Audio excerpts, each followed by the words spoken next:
Magandang araw po mga kaibigan. Ngayon po ay andito tayo sa Purok 2 po ng Barangay Tandarura, Ginubatan, Albay. At tingnan po natin itong proseso po ng pagtutuba. Opo. Ang nyug po ay kailangang linisan, siyempre. At ibababa po ng paunti-unti yung bulaklak at puputulan po yung dulo. Ganyan araw-araw po ginagawa yan. Nabawasan ng pakunti-kunti yung dulo para lumabas yung katas. Yung katas po na kung tawagin ay tuba o coconut sap. Ang fresh tuba po ay matamis-tamis na medyo maasim. At kung pabayaan po ito ng ilang araw, ito po yung nagiging suka.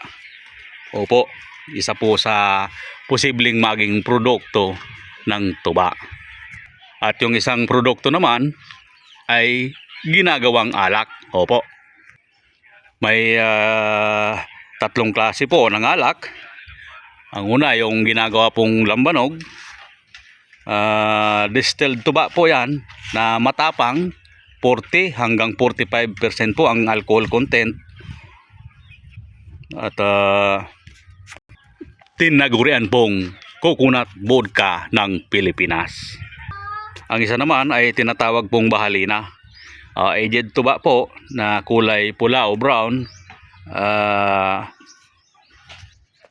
At medyo matamis-tamis pa. At ang pangatlo ay ang tinatawag na kinutil.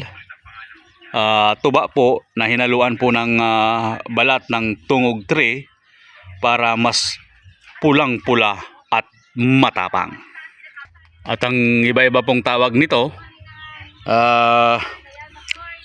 sa Visayas at Mindanao tinatawag din po itong tuba.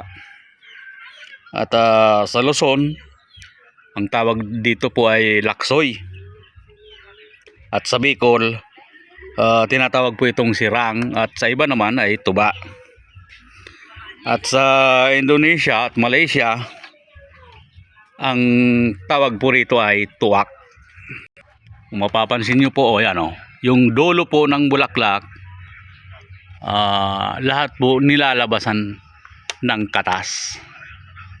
Opo, 1, 2, 3, 4, 5, 6, 7, 8, siyam. Siyam po yung ninalabasan.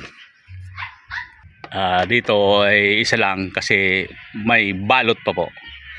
At kung tagulan, kailangan pong mayroon po itong takip para hindi pasukin ng tubig ulan. So sa mga gustong makatikim ng tuba o makabili ng suka, punta lamang po kayo rito sa Purok 2 ng Tandarura, Ginubatan.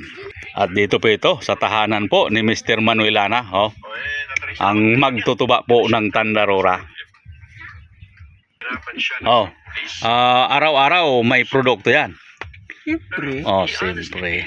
Okay. Buwasa po niyan pega putlan. Akala ko isa lang beses. Biling wood to. 3 beses. Tangan na yung mabulos. Kailangan palang 3 beses para mas Napuno yan. mabilis mapuno yung lagayan. Yan po pala nakabalot na yan. Pag bumitak na ay tinatanggal na kasi nakakadagdag pa sa pinuputol. Matigas na. Okay po mga kaibigan, maraming salamat at magandang araw po sa lahat.